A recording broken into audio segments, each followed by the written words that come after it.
नमस्कार विद्यार्थियों। संस्कार कॉलेज के ऑनलाइन क्लास में आप सभी का एक बार फिर से स्वागत है।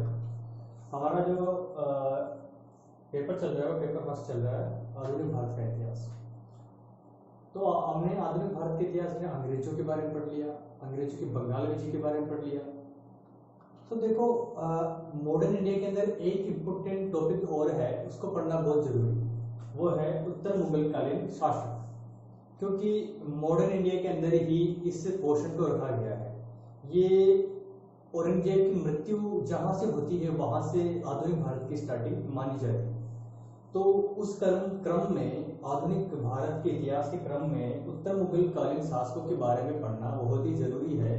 क्योंकि हम जब आगे पढ़ेंगे कि 1857 क्रांति हो रही है, उसमें मुगल शासक बहादुर शाह जफर उसमें भाग ले रहा है। हम मराठों के बारे में पढ़ेंगे, पेशवाओं के इतिहास के बारे में पढ़ेंगे, जब देखेंगे कि पेशवाओं का जो प्रभुत्व है वो दिल्ली तक हो जाता है। इसमें उत्तर मुगल कालीन शासक शामिल रहते हैं। उसके अंदर इसमें क्या होता है कि पेशवाओं की इतनी ताकत हो जाती है कि जो मुगल्स थे, लेटर मुगल्स, वो उनके आगे नतमस्तक होने लगे। पेशवा मुगल बादशाह को शरण देने लगा। तो हमें इसमें काफी ज्यादा अहम भूमिका रहेगी इस वाले क्वेश्चन की, तो हम इसके बारे में देखते हैं। देखो, जो उत्तर मुगल काल है उसको उस नाम से, उत्तर मुगल काल जिस नाम से आपको समझना है इस नाम को, इससे मतलब यह है कि औरंगजेब के बाद जितने भी शासक आए वो उत्तर मुगल काल के, उत्तर मुगल कालीन शासक कहलाए, उत्तरकालीन मुगल शासक, ठीक है। लेटर मुगल्स कहलाए, मतलब उत्तरकालीन मुगल्स। तो उनके बारे में वंशावली देख लो, क्योंकि ये थोड़ा टिपिकल सा है, नाम जगह पे ज्यादा आएंगे तो उसको देख ले। औरंगजेब है, औरंगजेब इसकी मृत्यु हो जाती है 1707 के अंदर। उसके बाद देखो, औरंगजेब के 4 पुत्र थे, बेसिकली 5 थे। औरंगजेब के 5 पुत्र थे। पहला था मुअज्जम, सबसे बड़ा मुअज्जम, मोहम्मद मुअज्जम। दूसरा था मोहम्मद आजम। तीसरा था मोहम्मद अकबर। चौथा था मोहम्मद सुल्तान। और 5वां था मोहम्मद कामबख्श। अब देखो, ये 5 पुत्र थे।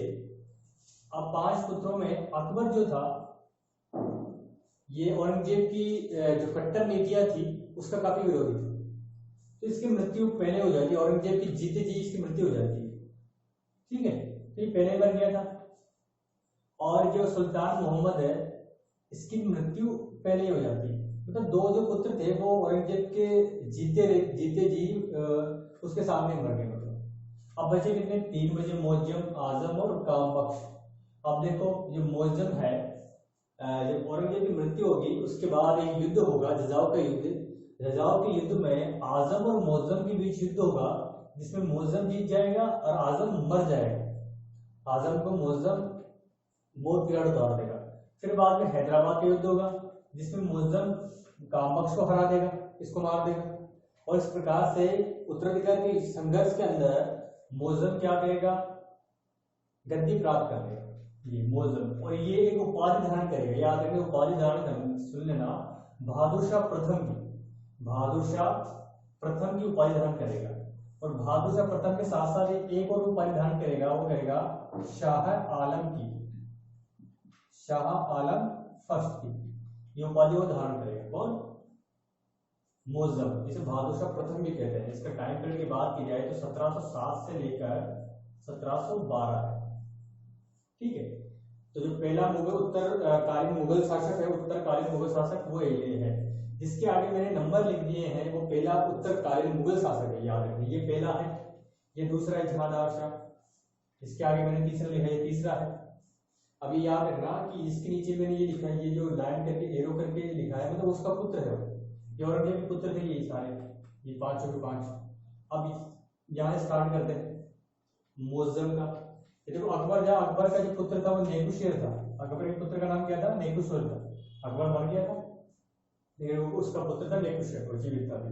और इधर कामबख्श था, कामबख्श का जो पुत्र था मुहित उस सुन्नत, और एक मुहित उस सुन्नत के साथ मुहित सुन्नत था, और मुहित सुन्नत का पुत्र था मुहित उस मिल्लत, जिसे शाहजहां थर्ड की उपाधि धारण की, ये याद रखना, जो कि नवाब मुगल शासक था। उत्तर मुगल शासक, नवा शासक है, नवा उत्तर मुगल शासक। अब देखो इसके बाद मुअज्जम के बाद जहांदार शाह सुल्तान बनता है, और सुल्तान नहीं बादशाह बनता है। यहाँ पे बादशाह शब्द आएगा, सुल्तान नहीं आएगा। बादशाह बनेगा ही जहांदार शाह, लेकिन ये थोड़े सा समय शासन कर पाएगा। उसके बाद उसके बाद क्या होगा, जहांदार शाह के बाद तो तीसरा शासक है फर्रुखसियर। ये इसे गद्दी से हटाकर फर्रुखसियर बादशाह बन जाएगा। तो तीसरा शासक ये है, याद रखना। अब देखो जो बहादुर शाह है इसके पुत्र हैं, पहला पुत्र है जहांदार शाह, दूसरा है अजीमुश शाह, तीसरा है रफीउद्दीन कद्र और चौथा है जहान शाह। ठीक है, ये चार पुत्र है, 1 2 3 और 4। अब जहांदार शाह है, इसका पुत्र है आलमगीर द्वितीय जो कि 8वां बादशाह बनता है। इसका पुत्र है शाह आलम द्वितीय, आलमगीर का, जो 10वां बादशाह बनता है।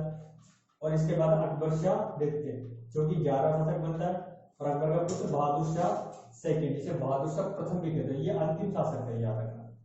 अंतिम शासक का बहादुर शाह, जहांदार शाह के बाद जो शासक बनता है वो बनता है फर्रुखसियर, जो कि अजीमुश शाह का पुत्र था। इसने क्या किया, इसका तख्ता पलट कर दिया फर्रुखसियर ने, जो अली बंधु थे उनकी मदद से। अली बंधु ने शेर बंधु की मदद से इसे जहांदार शाह का तख्ता पलट करके खुद बादशाह बन गए। फिर बात क्या हुआ कि इसके बाद फर्रुखसियर के बाद जो रफीउद्दीन को नया बादशाह बनाया गया, इसका भी तख्ता पलट कर दिया गया उसके द्वारा, शेर बंधु द्वारा। इसके बाद रफीउद्दीन के बाद इसे रफीउद्दौला को बनाया गया इसकी मृत्यु के बाद, रफीउद्दौला को। और रफीउद्दौला के बाद तख्ता पलट करके एक नया बादशाह फिर आएगा, वो आएगा मोहम्मद शाह रंगीला, जिसे रोशन अख्तर के नाम से भी जाना जाता है। ये है मोहम्मद शाह, जिसे इसका नाम क्या है, ओरिजिनल नाम रोशन अख्तर, जिसे मोहम्मद शाह की उपाधि धारण की थी, जिसे मोहम्मद शाह रंगीला भी कहते हैं। किसका पुत्र था, शहनशाह। शहनशाह किसका पुत्र था, शहनशाह बहादुर शाह प्रथम का। बहादुर शाह प्रथम के 4 पुत्र थे, जहांदार शाह, अजीमुश शाह, रफीउद्दीन कद्र, जहानशाह। जहानशाह का पुत्र मोहम्मद शाह रंगीला, इसका ओरिजिनल नाम रोशन अख्तर। ठीक है, तो ये कौन सा बादशाह बनेगा, छठा बादशाह। और ये याद रखना, मैं आगे पढ़ाऊंगा, डिटेल में पढ़ाऊंगा। जब रोशन अख्तर पूछ ले, चाहे मोहम्मद शाह रंगीला पूछ ले, बात एक ही, कंफ्यूज मत होना। इसलिए मैंने ये उपाधि और जो ओरिजिनल नाम है ब्रैकेट में मैंने लिख दिए हैं। और जो मोहम्मद शाह रंगीला है, इसके टाइम पर एक बहुत बड़ी घटना घटित हुई थी। वो थी, एक तो बहुत बड़ी घटना ये थी कि नादिर शाह का 1739 पर दिल्ली पर आक्रमण हुआ था, भारत पर आक्रमण हुआ था एक तरीके से। 1739 में काफी दिल्ली में काफी लूटपाट की थी उसने, नादिर शाह ने। और जो कोहिनूर हीरा था, जो कि मुगलों के पास रखा हुआ था, उससे भी वो अपने साथ ईरान लेके चल जाता है, अफगानिस्तान। ठीक है, तो 1347 में इसके टाइम पर वो हुआ था। मैं डिटेल बता रहा हूँ, ठीक है, जब इसके बारे में डिटेल पढ़ाऊंगा तब देखेंगे। रोशन अख्तर के बाद क्या होता है, रोशन अख्तर के बाद जो नया शासक बनेगा वो बनेगा इसका बेटा अहमद शाह। अहमद शाह का जो बेटा था वो बीदर वक्त था, लेकिन ये शासक नहीं बन पाएगा। शासक बनेगा कौन, 8वें नंबर का आलमगीर सेकंड, जो कि जहांदार शाह का पुत्र। कंफ्यूज मत होना कि यहाँ पर पुत्र का बेटे का बेटा बन रहा, यहाँ पर बेटे का बेटा की जगह पर अपने भाई का बेटे का वो बेटा शासक बन रहा है। यहाँ पर अहमद शाह के बाद कौन बनता है, अहमद शाह के बाद आलमगीर सेकंड, जो कि कौन था, इसके रिश्ते में क्या लगा, रोशन अख्तर से क्या है, इसका बाप है, जिसके बाप का भाई, कजन है, इसके चाचा ही बन गया ना, 8वां शासक है। इसके बाद जो बनेगा आलमगीर सेकंड के बाद जो नया बादशाह बनेगा वो बनेगा ये मुइन उन मिल्लत, जो कि शाहजहां थर्ड के नाम से शासन करेगा। ठीक है, थोड़ी देर करेगा। और इसके बाद आएगा शाह आलम द्वितीय के बारे में मैंने आपको अभी जब मैंने वो पढ़ाया था, कौन सा बक्सर के युद्ध जब मैंने पढ़ाया था बंगाल बंगाल विजय, अंग्रेजी के बंगाल विजय के दौरान, तब मैंने बक्सर विजय में, बक्सर युद्ध में शाह आलम के बारे में बताया था कि जो अंग्रेज गवर्नर था, इसका नाम लॉर्ड क्लाइव था, उसने शाह आलम द्वितीय के साथ एक संधि की थी, वो थी इलाहाबाद की संधि। और शाह आलम द्वितीय ने बक्सर के युद्ध में भी भाग लिया, जिसमें तीन लोग थे, त्रिगुट था, जिसमें एक था अपने मीर कासिम के साथ अवध का नवाब शुजाउद्दौला और मुगल बादशाह शाह आलम द्वितीय, जो कि हार जाता है। ठीक है, तो शाह आलम द्वितीय वो है। इसके बाद बनता है अगला शासक अकबर शाह द्वितीय। अकबर शाह द्वितीय वही अकबर शाह द्वितीय है जिसने राजा राम मोहन राय को राजा की उपाधि दी थी। ओरिजिनल नाम क्या था? राम मोहन राय, और अकबर शाह ने उसे राजा की उपाधि दी थी, इसलिए उसका नाम पड़ के राजा राम मोहन राय। और राजा राम मोहन राय इन्हीं का केस लड़ने कहाँ गए थे? इंग्लैंड गए थे, पेंशन का केस लड़ने, क्योंकि अंग्रेजों ने पेंशन बांध दी थी मुगल बादशाह की, यहीं से बांध दी थी। मैंने आपको संधि के तहत, शर्तों के तहत बताया था कि इनको पेंशन दे दी गई थी।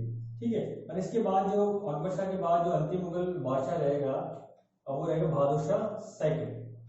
बहादुर शाह सेकंड या बहादुर शाह जफर भी कहते हैं। जफर क्यों कहते हैं? क्योंकि जफर नाम से कविताएं किया करता था, इसलिए इसका नाम जफर भी कहा जाता है। बहादुर शाह जफर आ जाए, बहादुर शाह सेकंड आ जाए, बात है। ये अंतिम मुगल शासक है, याद रखना। ये मुगलों की वंशावली है, इसको आप अच्छे से याद रख लेना। इसको चार्ट को उतार लो, कोई दिक्कत ना हो आगे। और ये आपको एक एक चीज आपको पता होनी चाहिए। ओरिजिनल नाम क्या है? मोहम्मद शाह रंगीला को कई बार मैं जब पढ़ाऊंगा तो मैं रोशन अख्तर भी बोल दूंगा, और कई बार आपके एग्जाम में रोशन अख्तर भी लिखा हुआ मिल सकता है, तो आप ये नोट कर लेना। ठीक है, शाहजहां सेकंड में कंफ्यूज मत होना। रफीउद्दौला जो है, इसी को शाहजहां सेकंड में कहते हैं, क्योंकि शाहजहां सेकंड की उपाधि है इसकी। नाम तो रफीउद्दौला है, इसकी उपाधि धारण के लिए शाहजहां सेकंड। ठीक है, तो ये वो है, क्या बोलते हैं, चार्ट है, इसको उतार दो।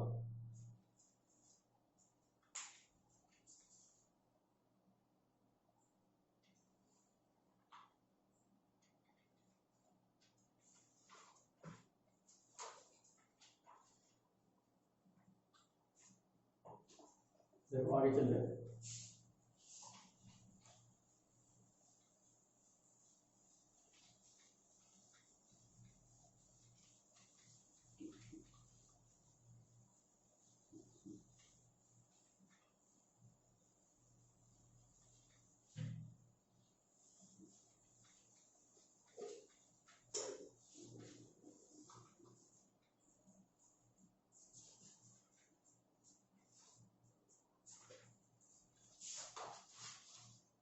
देखो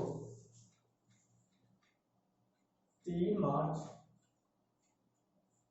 1717 को क्या हो जाता है? औरंगजेब की मृत्यु हो जाती है।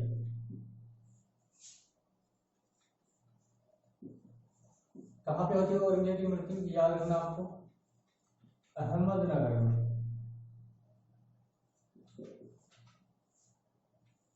अहमदनगर में औरंगजेब की मृत्यु हो जाती है 3 मार्च 1717 को। औरंगजेब की मृत्यु के साथ ही क्या हो जाता है? एक नए युग का, एक पुराना युग खत्म हो जाता है और नए युग की शुरुआत हो जाती है, एक आधुनिक युग की स्टार्टिंग हो जाती है। और इसके साथ ही क्या हो जाता है? नए युग हो जाएगा तो नए परिवर्तन भी आएंगे, और जो मुगल वंश चला आ रहा था, उस मुगल वंश में क्या हो जाएगा? उसका पतन स्टार्ट हो जाएगा। लेटर मुगल्स के बारे में देखना कि लेटर मुगल्स जो थे उतने पावरफुल नहीं थे। अंतिम जो मुगल शक्तिशाली मुगल बादशाह था वो था औरंगजेब। उसके बाद जो जितने भी मुगल शासक आए वो सारे के सारे निकम्मे निकले। किसी में भी इतनी पावर नहीं थी कि वो मुगल वंश को जिस प्रकार से बाबर ने उसकी नींव रखी और अकबर ने उसको सुदृढ़ किया, और जहांगीर और शाहजहां ने उसको उसकी चकाचौंध को और बढ़ा दिया। और औरंगजेब ने क्या किया था? उसमें घुन लगा दी थी, जिससे वो खोखला हो गया था। तो इनमें इतने पावरफुल नहीं थे लेटर मुगल्स, जिनको मुगल पूरे मुगल साम्राज्य को संभाल सके, कि उस टाइम परिस्थिति वैसी थी। ठीक है, तो इसकी मृत्यु हो जाती है। अब मृत्यु के बाद देखो क्या होता है। इसके 3 पुत्र थे, मैंने पहले बताया कि 5 पुत्र थे लेकिन 2 की मृत्यु हो जाती है। पहले 3 पुत्र थे। आजम, पूरा नाम है मोहम्मद आजम। दूसरा है, पहला बड़े बड़े पुत्र का नाम है मोअज्जम। मोअज्जम, आजम और कामबख्श। अब देखो ये 3 पुत्र हैं। औरंगजेब की जब मृत्यु हुई तो औरंगजेब का जो साम्राज्य था यानी मुगल साम्राज्य, इसमें कुल मिलाकर 21 सूबे थे। कितने सूबे? 21 सूबे याद रखना, जिसमें से 15 उत्तर भारत में थे, 15 उत्तर भारत में और 6 दक्षिण भारत में। ठीक है, 6 दक्षिण भारत में थे। अब वो कौन कौन सी थे उसको डिटेल में जाना पड़ा। ठीक है, अब देखो, और ये याद रखना कि जो मुगलों के राजकुमार थे, राजाओं के राजकुमार होते थे, उनको सूबों का सूबेदार नियुक्त किया गया था। जो सूबे होते थे, जो स्टेट होते थे उस टाइम के, आज के स्टेट की तरह उस टाइम के जो सूबे कहलाते थे उस स्टेट, तो उन स्टेट्स का गवर्नर बनाकर उनको भेज दिया जाता था ताकि वो वहां रहकर काम की गतिविधियां सीख सके। अब देखो, जो कामबख्श था, इनमें से इन सूबों में 3 सूबों में तीनों पुत्र तैनात है। 3 सूबे कौन कौन से हैं? देखो, मुअज्जम जो था ये काबुल वाले में, आजम जो था ये गुजरात में था, और जो कामबख्श था ये कहाँ था? ये बीजापुर में था। ठीक है, यहाँ पे था।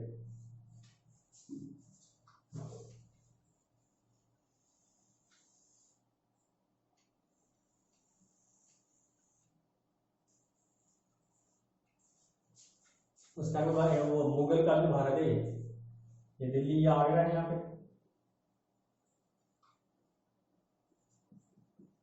मुगल की राजधानी क्या है? आगरा, दिल्ली और लाहौर। बेसिकली आगरा से, आगरा ज्यादा है। अब देखो यहाँ ये वाला, यहाँ कौन था? यहाँ था आजम, और इस वाले काबुल वाले एरिया में था मुअज्जम, और यहाँ कर्नाटक में बीजापुर, यहाँ था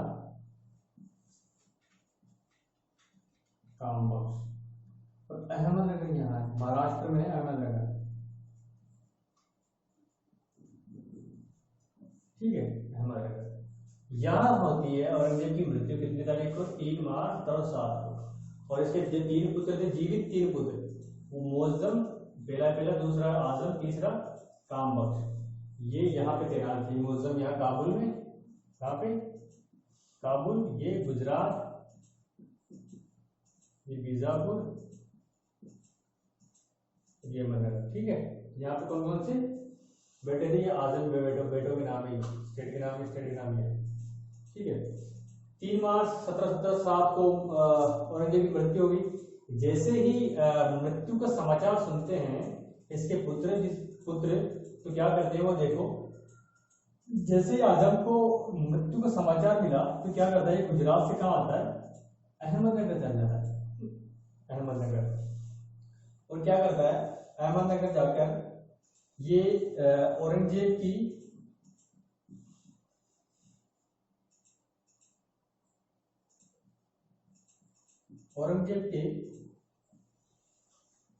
अंतिम संस्कार के पश्चात, अंतिम संस्कार के बाद 16 मार्च क्या करता है ये,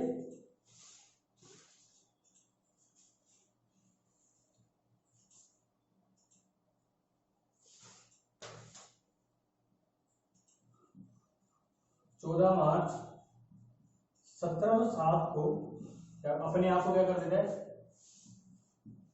अपने आप को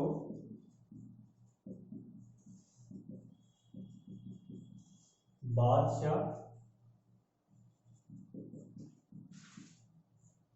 घोषित कर देता है।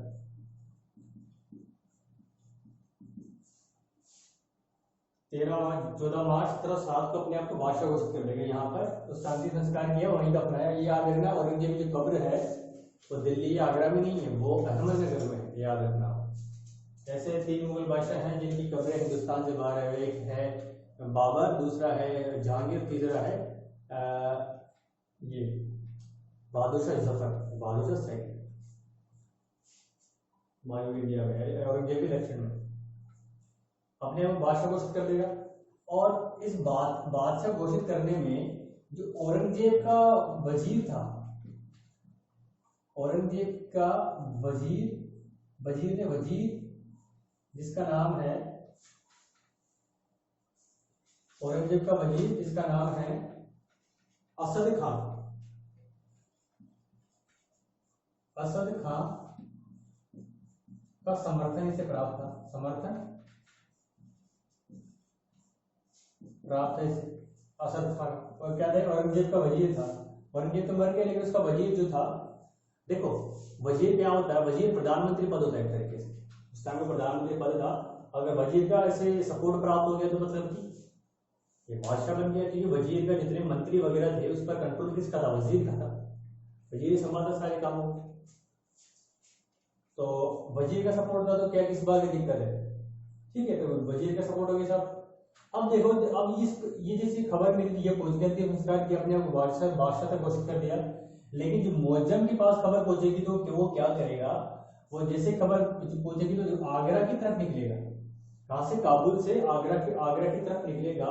और आगरा की तरफ निकलने पर एक जगह आएगी जिसका नाम है पुल ए शहदोला। कौन, जो मुअज्जम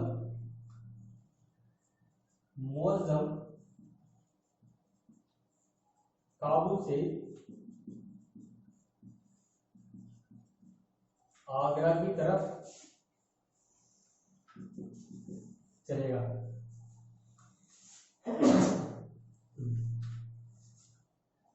तथा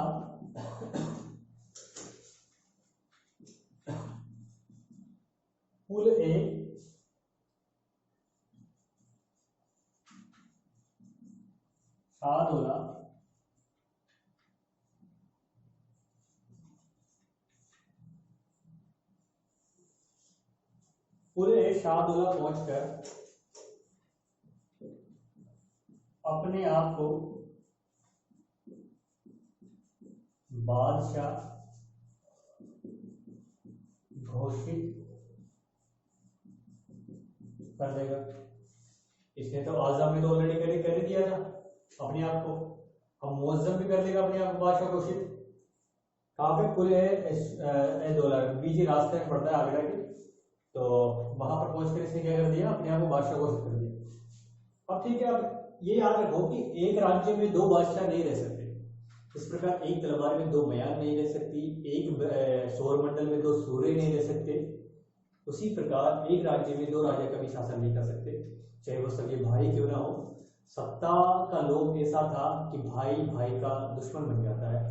जैसे कि हम आपने मिडिवल इंडिया में पढ़ा होगा कि शाहजहां के बाद उत्तराधिकार को लेकर उसके 4 पुत्रों में क्या संघर्ष होता है, जिसमें औरंगजेब विजयी होता है और औरंगजेब ने अपने तीनों भाइयों को बड़ी बेरहमी से युद्ध में मार देता है। ठीक है, तो सत्ता किसी की सही नहीं होती, राजनीति बहुत खराब है। तो दोनों भाई अपने आप बादशाह घोषित कर चुके थे, तो अब जाहिर सी बात है कि दोनों में टक्कर जरूर होनी है। अब क्या होगा कि दोनों के बीच, ये मुअज्जम और आजम के बीच आगरा के पास एक जगह है सामूगढ़। कौन सी जगह है, सामूगढ़, आगरा के पास सामूगढ़। तो सामूगढ़ में एक जगह का नाम है जजाऊ। यहां पर एक युद्ध होगा, जून के अंदर एक युद्ध होगा। तो 12 जून 1717 को, कितनी तारीख को, 12 जून 1707 को, 1707 को जजाऊ का युद्ध, इसे कहते, क्या कहते हैं, जजाऊ का युद्ध।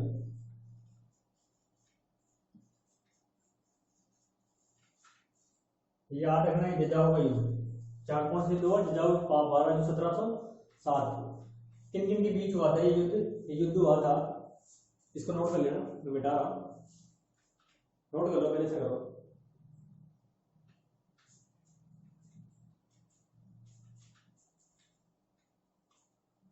नोट कर लो, ठीक है, मिटा लो।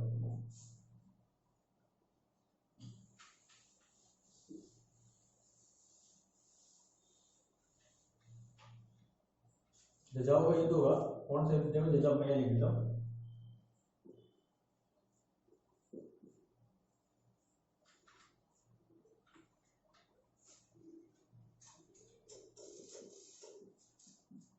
इसके बीच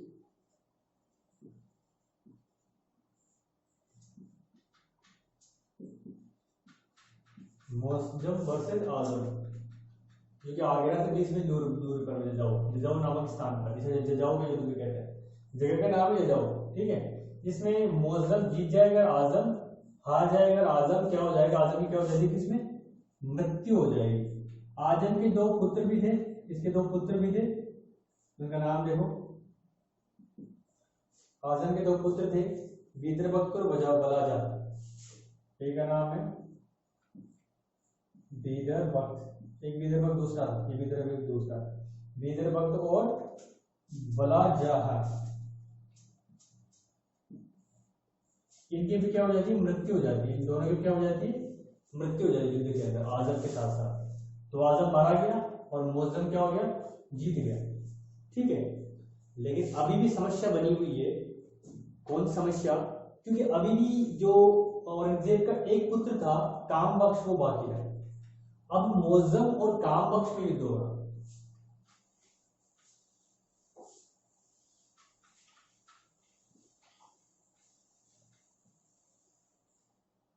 मुअज्जम और कामबख्श में होगा हैदराबाद का युद्ध। हैदराबाद पास होगा।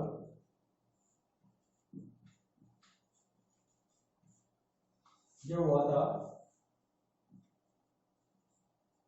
13 जनवरी 1709 को हुआ था। लेकिन बादशाह अपने आप को 1717 में ही, मतलब इसको मारते बादशाह बन जाता है। अभी समस्या बाकी नहीं। तो कहाँ कहाँ पे किसका? मुअज्जम वर्सेस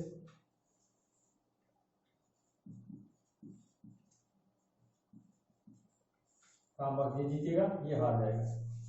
और जो ये मुअज्जम था, मुअज्जम इस 1707 को क्या बन जाएगा? बहादुर शाह की उपाधि के साथ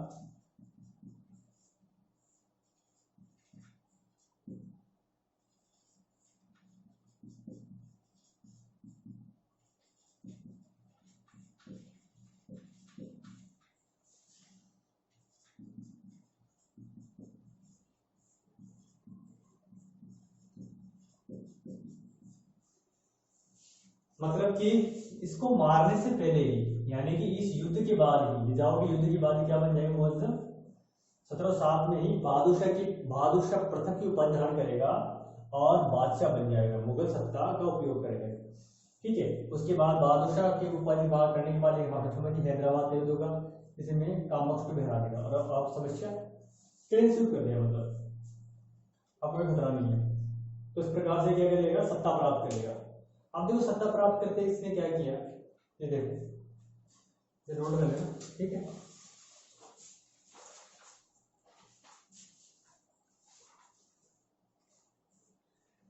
ऐसे ऐसे ऐसे सत्ता प्राप्त की। अब देखो इसके बारे में, देखो बहादुर शाह प्रथम के बारे में पढ़ते हैं, ठीक है। तो ये समझ में आया कि कैसे उसने सत्ता प्राप्त की। दो युद्ध किए थे उसने, पहले जजाऊ का युद्ध, जजाऊ में मुअज्जम आजम को हराया, और हैदराबाद के युद्ध में कामबख्श को हराया।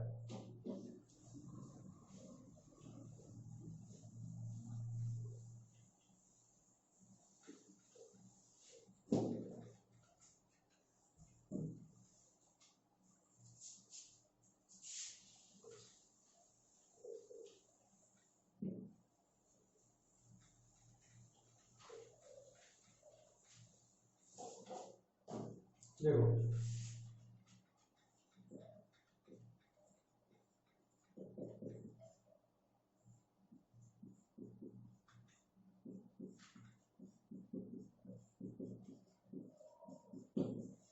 1812 ईस्वी। तो बहादुर शाह था 63 वर्ष की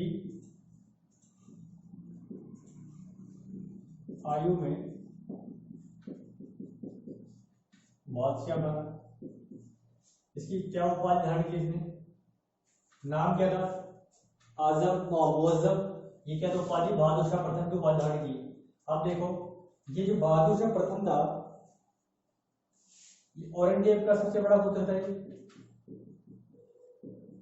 औरंगजेब का जीवित सबसे बड़ा पुत्र था। वैसे बड़ा तो कोई और, जीवित सबसे बड़ा पुत्र था। इसका जन्म हुआ, जन्म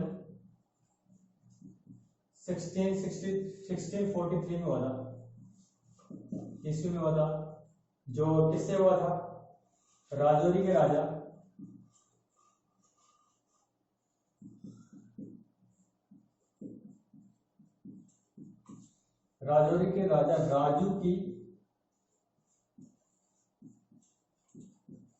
राजू की पुत्री नवाब बाई के घर से।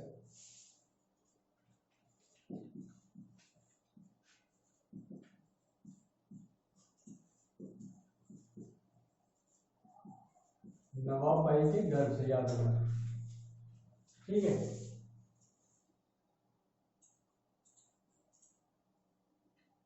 और देखो, इसके बारे में कहा गया कि बहादुर शाह प्रथम उत्तरकालीन मुगल शासकों में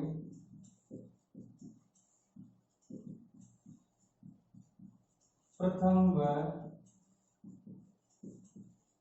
अंतिम बादशाह था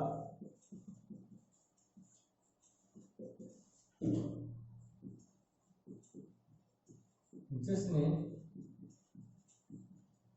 वास्तविक सत्ता का उपयोग किया। बहादुर शाह प्रथम उत्तरकालीन का, कौन सी बात है? उत्तरकालीन मुगल शासकों की जिस प्रथम था जिसने वास्तविक सत्ता का उपयोग किया था। बाद के जो शासक थे उन्होंने वास्तविक सत्ता, मतलब नाम मात्र के शासक थे, वो वास्तविक शासक नहीं थे। न वास्तविक सत्ता का उपयोग किसने किया था? अंत मुगल शासकों में। लेटर मुगल्स की बात हो रही है, उत्तरकालीन मुगल शासकों की, वो था बहादुर शाह प्रथम। देखो, बहादुर शाह प्रथम के बारे में हम देखेंगे। बहादुर शाह प्रथम ने उदार सहिष्णुता की नीति अपनाई थी हिंदुओं के प्रति और अन्य संप्रदायों के प्रति, अन्य राजाओं के, अन्य लोगों के प्रति। देखो इसने क्या किया था? बहादुर शाह प्रथम ने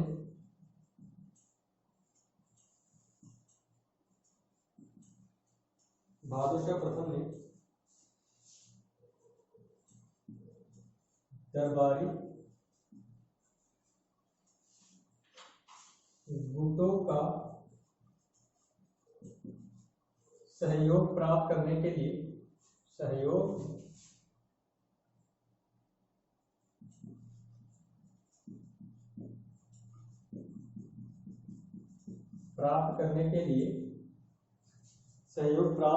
लिए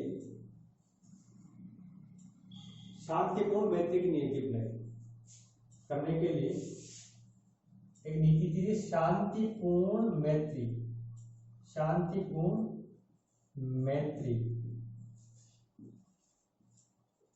की नीति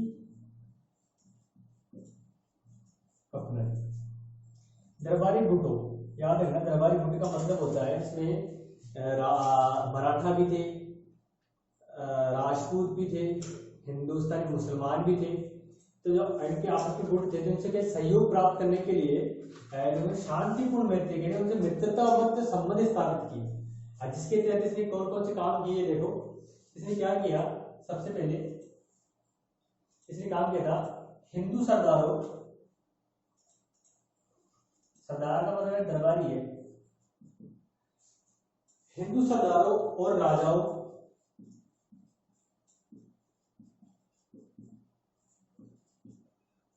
राजाओं के प्रति सहिष्णुता की नीति अपनाई।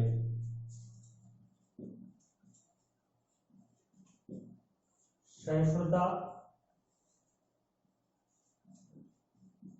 की नीति, सहिष्णुता की नीति अपनाई। इसके साथ देखो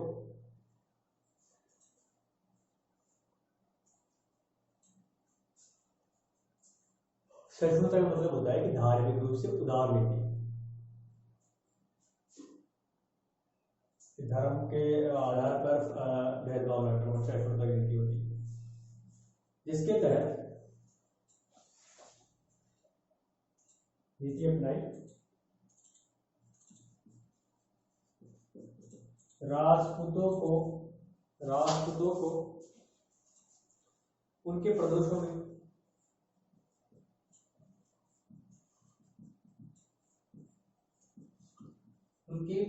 में पुनः स्थापित किया है। यानी कि जो राजपूतों के वास्तविक प्रदेश थे, जहाँ वास्तविक जागीरें थी, उनको वो दिलाई गई। हमें भी पढ़ते जागीरदार संकट है कि जागीर में क्या होता है, वास्तविक किसी और को शासक बना देना, उसको कहीं और ट्रांसफर कर देना, तो वो वास्तविक वो था। तो वास्तविक है कि जो ओरिजिनल क्या था, ओरिजिनल प्रदेश थे, उनको वो वापस दिलाए गए। नए मुगल क्या इसके तहत क्या करेगा, ये सत्ता स्थापित करने के तहत ये क्या करेगा कि जैसे जयपुर के अंदर आएगा, जयपुर में यहाँ आएगा तो यहाँ का राजा सवाई जय सिंह को हटाकर विजय सिंह को शासक बना देगा। जोधपुर में जाकर अजीत सिंह जो था उसको हटा देगा, दूसरे को शासक बना देगा। क्यों बनाएगा? क्योंकि जो जजाओं का युद्ध हुआ था, उस युद्ध में जयसिंह जो था, जयसिंह ने मुअज्जम की तरफ से ना लड़कर आजम की तरफ से लड़ाई की थी और आजम हार गया था। उसी प्रकार जोधपुर के राजा अजीत सिंह ने भी मुअज्जम के खिलाफ लड़ाई की थी, आजम के साथ देकर। तो बहादुर शाह जैसे शासक बनेगा तो क्या करेगा, जयपुर के खिलाफ अभियान करेगा। जयपुर आएगा, जयसिंह से भाग जाएगा, जयसिंह से भाग जाएगा और विजय सिंह को क्या देगा, तख्ता दे देगा। और जो क्या नाम है, जयपुर का नाम बदल देगा, आमेर का नाम बदल देगा। मतलब उसमें जयपुर नहीं था, आमेर था, तो आमेर का नाम बदल देगा। तो वास्तविक लोग उससे सत्ता दिलाएंगे। इसका मतलब ये है राजपूतों को उनके प्रदर्शन पूरा स्थापित किया। बाद में जाकर करेगा, ये अभी स्टार्टिंग में कर देगा, लेकिन बाद में जाकर क्या करेगा, ये जयसिंह को मान्यता दे देगा। ठीक है, कोई दिक्कत नहीं है। ये नीति में जरूर परिवर्तन करने के बाद में। और देखो इसके तहत क्या करेगा, ये संभाजी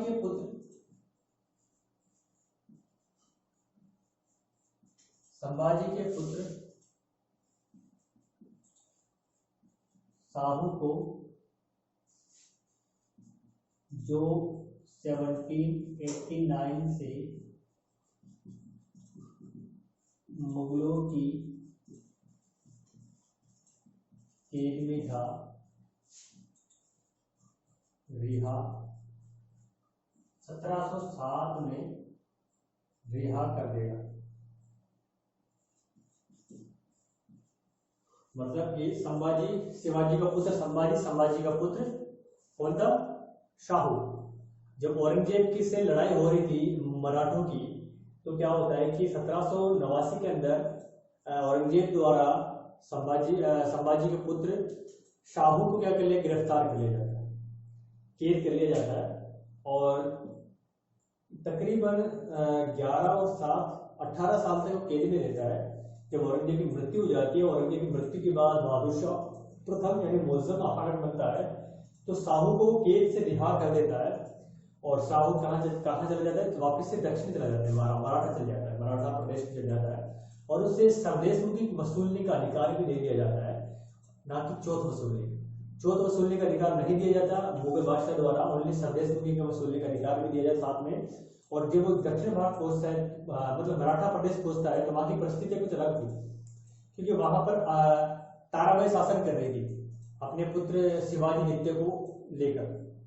तो क्या होता है कि ताराबाई और साहू में क्या हो जाएगा, क्लेश हो जाएगा और दोनों में युद्ध छिड़ जाएगा।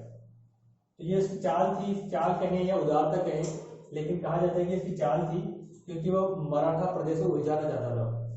तो इसके लेकिन कुछ विद्वान मानते हैं, लेकिन हम मान सकते हैं कि इसकी सहिष्णुता की नीति के तहत किया गया हो। ऐसे मान सकते हैं कि सहिष्णुता की नीति के तहत उसने छोड़ दिया हो, उसने अपनी मराठा क्षेत्र को फंसाने, मराठा क्षेत्र को आपसी गृह युद्ध में उलझाने के बजाय ये इसने धार्मिक सहिष्णुता से प्रभावित होकर साहू को कैद से रिहा किया। ये भी नीति हो सकती है। ठीक है, दो नीति। इसके अलावा देखो, आगे देखो,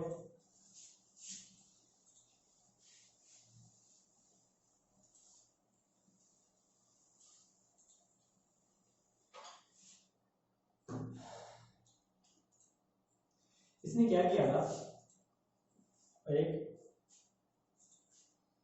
बहादुर शाह ने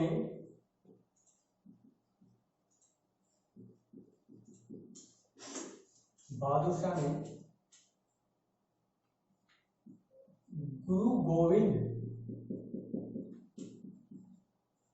गोविंद सिंह से संपर्क स्थापित करने की कोशिश की। गुरु गोविंद सिंह से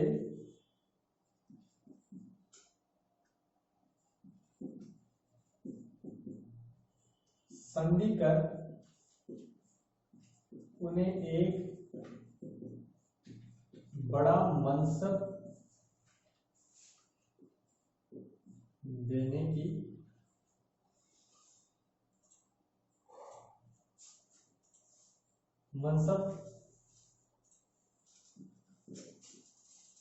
प्रदान कर संधि करने की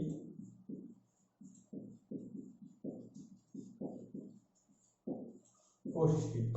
गुरु गोविंद सिंह का औरंगजेब के साथ औरंगजेब के साथ झगड़ा चल रहा था। औरंगजेब की मृत्यु के बाद उसके पुत्र ने उनसे सोचा कि सहिष्णुता की नीति के तहत कि इनसे संधि कर लेते हैं, कोई आपसी झगड़ा ना हो, कोई राग द्वेष ना हो। तो क्या किया, उन्होंने संधि स्थापित करने की कोशिश की और उन्हें मनसब देने का पता वो किया, लेकिन गुरु गोविंद सिंह ने मना कर दिया। और देखो, बुंदेला सरदार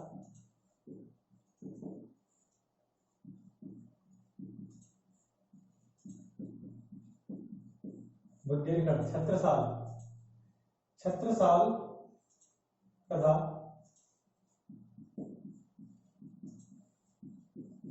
जाट सरदार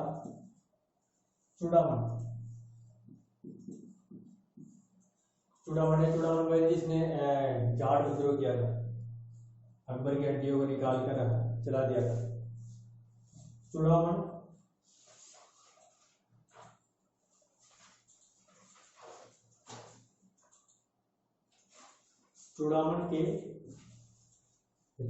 के साथ भी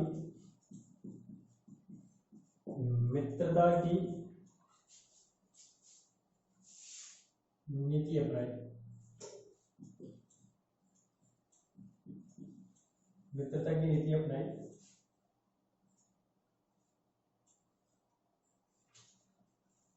फलतः छत्रसाल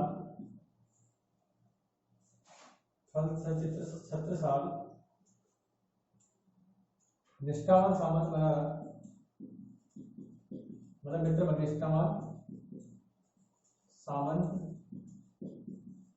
बना रहा तथा चूड़ामन ने बंदा बहादुर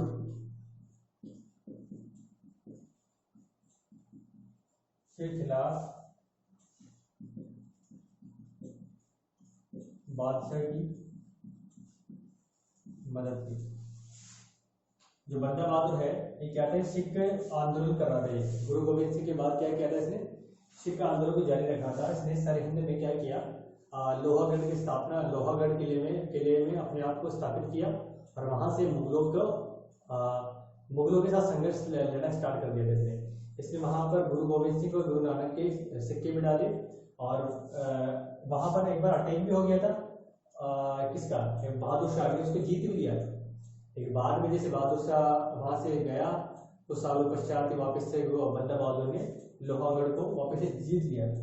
लोहागढ़ के अंदर बंदा बहादुर वो था जिसने जो कौन है चूड़ामन, जो कि जाट जाट जाट जाट है चूड़ामन, इसने बंदा बहादुर के खिलाफ किसी बादशाह की मदद की थी। ठीक है, ये था उसी नीति का परिणाम।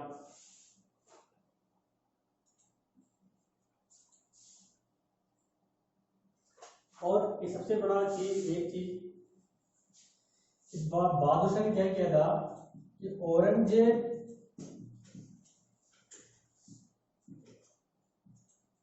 के द्वारा लगाई गई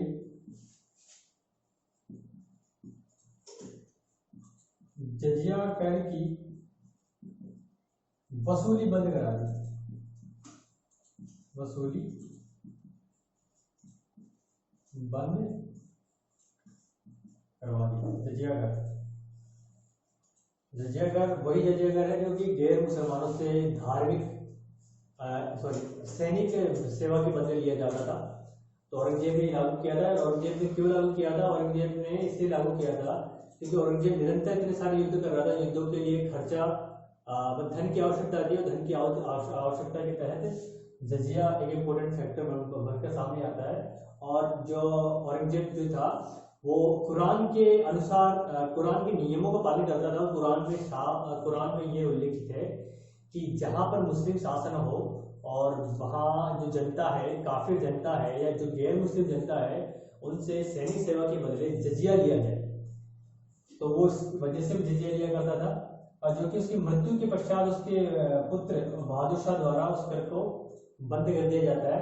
लेकिन बाद में जाकर ये फिर से लागू हो जाएगा और मोहम्मद शाह जो रंगीला है, जैसे कि रोशन अख्तर, मोहम्मद शाह, वो अंतिम रूप से इसको समाप्त कर देंगे, इसको जजिया कर। ठीक है, तो ये बहादुर शाह प्रथम के सहिष्णुतावादी नीति के कुछ तथ्य मैंने सामने रखे और बहादुर शाह प्रथम के बारे में हमने पढ़ लिया है। बहादुर शाह प्रथम के बारे में जो ये कहा जाता है, इसको एक उपाधि दी जाती है, याद रखना, साहेब बेखबर, साहेब